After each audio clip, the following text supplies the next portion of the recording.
empty. And that is because I have been busy, and I will tell you what I've been doing in a second.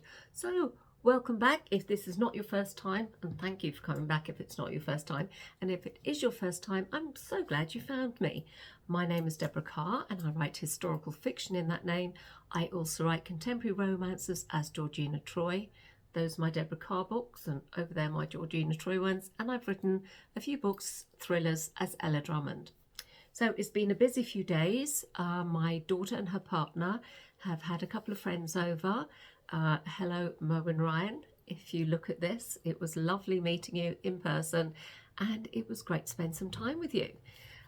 Yes, it's so lovely when people come over and we visit people. I invited the guys into my studio, so they came and had a look around, which was really exciting. I can always talk about books to people. It's the one thing I can talk about endlessly. I'm rubbish at small talk. Other than that, I know it's quite hard to believe because I sit here and waffle for ages, but I am rubbish at small talk. And I will chat and chat and chat, and then literally it ends. There's nothing I can think of to say unless it's about books or writing, which is why I can talk a lot. However, so today I have been doing an awful lot of paperwork this morning for my move, hopefully. Forms and whatnot, not fun stuff, and then had to race to the post office because I should have done it by last week and I hadn't. I'm usually very much on the ball. When it comes to book deadlines, I would say 99% of the time finish ahead of my deadline. So for example, I have a deadline for structural edits for Boldwood for this Friday, and between you and me and Rue, who's going to stop moaning in a minute, sorry about that, between you and me and Jarvie, because he's the only dog left in here now, I've let the other two out, I finished them last Thursday, but I know that as soon as I send them back, I will then get the next lot of edits. So my line edits will then come back. And you know what? I need a few days to get on with a different book. And so I'm holding on to them. And I'm also hoping my editor doesn't see this, because then she'll know what I've done. I will send them off to her on Wednesday, which is still 2 days earlier than the deadline. So you know what? That's not the end of the world. But I thought I'd finish for the day. I went inside. I was going to make myself some lunch. What time is it now? It's now 3:30. And then I noticed an email that came in, and it was very exciting. It is about the audio version of The Witching Hour. So what happens is, when someone at the publishing company, some clever person, gets this is all I know.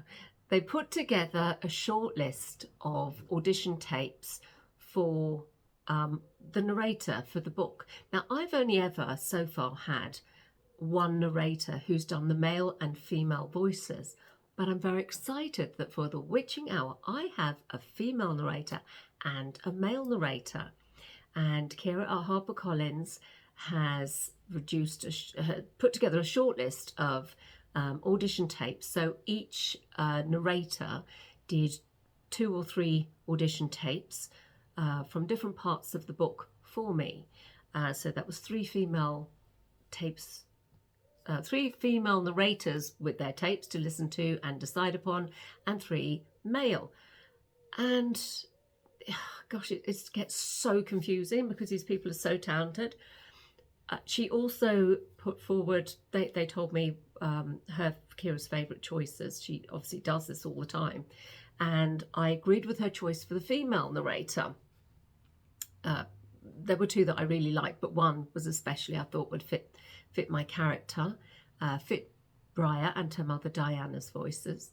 And then the male narrators, and they weren't sure whether to go with a French accent or whatever, because I live in Jersey, as you know, and we're very close to France, and he comes from the 1640s. So I don't know exactly how he would speak, but I know even when I was a child, the accent here was much stronger, and a lot of people back then, and do more now, they can speak Guerriers now. People are learning it more and more. But back then that was our patois. And like, for example, I had a friend whose mum just spoke that at home. So my parents, my dad was born here, his father was born here, and his mother was English. My mum was born in England, so very English speaking.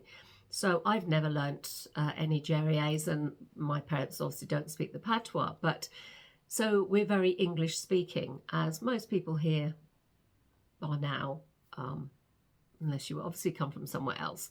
But generally that's the language that is universally used here as a rule. But it wasn't back then. So they weren't sure whether to go with like a slightly French accent and that sort of thing. Also, if they were going to use a French accent, they would then call, how I say Xavier, they would then call Xavier Xavier. If they spoke in an English accent, they were going to refer to him as Xavier. So in my head, he's Xavier. So I finally decided I wasn't sure about one male narrator, the one that Kira went with. I did like I liked all three of the male narrators, to be fair. It was quite difficult to choose from them.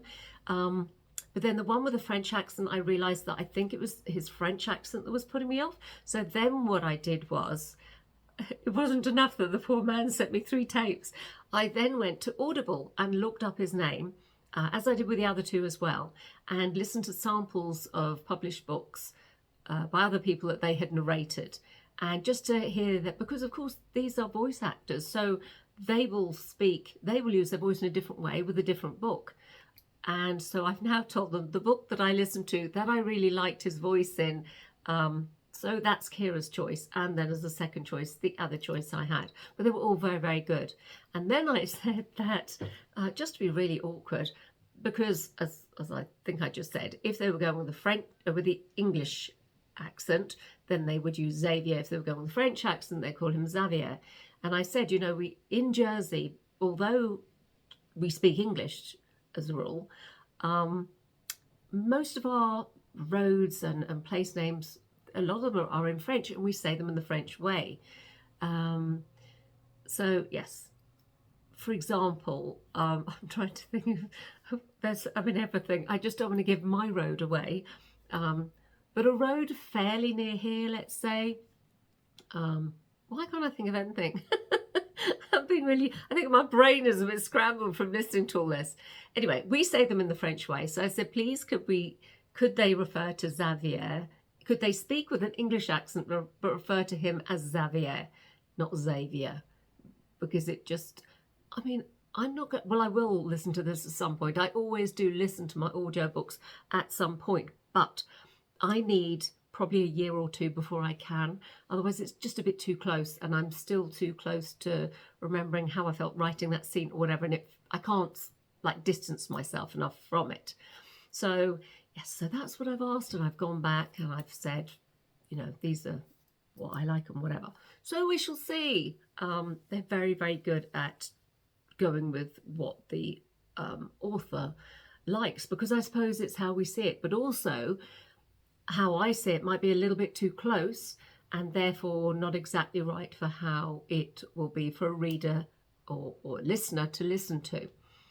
So it's rather complex, isn't it? But it's very exciting. So I've been back out here for a couple of hours again, having thought, I'm done for the day, I'm exhausted. Suddenly it's like, audition tapes, let me go and have a listen to them. But yes, it can be quite difficult to choose them. But I'm very excited that I have 2 narrators for this book, a male and a female. So that should be really good. So that's what I've been doing today. It's Monday, so I'm quite early this week with my video for you. And I don't know why that is. I think, as I said, it's been a lot today. So I think hopefully the rest of the week will be a little bit quieter. Poor little Claude will be at the vets all day on Friday, because those of you who have seen my videos about Claude before, he's the little one. He's not in here at the moment. And he was recently diagnosed as type 1 diabetic. So he had a month ago a fructose test, which is a blood test, which shows an average of how his levels are. But they want to know his levels, the curve. So when it comes up to a time, like his glucose levels, when he comes to, when he's due to be fed, and after he's been fed and after he's had his insulin. And they do that by having him at the vet's for a day, well, from probably about 8:30 until 4 o'clock, so that at 9, 11, 1 and 3 they will take blood tests. Poor little Claudie, I think they take bits from his, like blood from his ear, poor little thing, and so they can see his levels. He did go last Friday, but I think it was a bit of a chaotic time at the vets. I'm not sure why. And I was told to up his level. So he started off on 5. He's now on 8 units twice a day. Yeah, it's units, I think. And so we'll wait and see until after Friday. Poor little bear. I hate to think of him at the vets all day because he doesn't like it. And when he comes, he's very well behaved. He's the sort of little dog that when he's scared, whereas Rue will shake and howl and perform and you know he's scared. Jarvis will give everyone a hard time and he acts like a feral cat. But Claude sort of like holds his breath and he does a little bit of howling if he's left, which he wasn't there. But because he's put in a crate, because obviously he has to be kept safe, he comes like the little cut on his nose because he constantly tries to open the crate door. But he will be fine and it's all for his health and that's fine. So we have to do these things.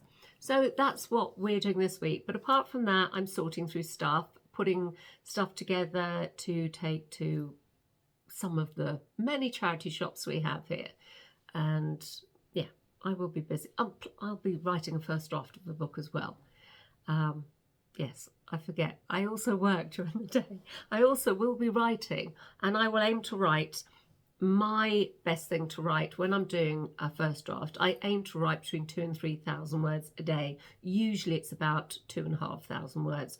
So with this, because it's historical, I will obviously be doing a lot of research with that too. I love the research though. And then I have to tear myself away from the research to actually type at my laptop. So that's my week. I hope you're going to have a great week ahead. It's a bit cooler here now, which is a good thing. It's a bit cloudy now, actually. It was sunny before. We've also had rain. I think we've had various seasons in the one day already, but I think it's going to cheer up a little bit.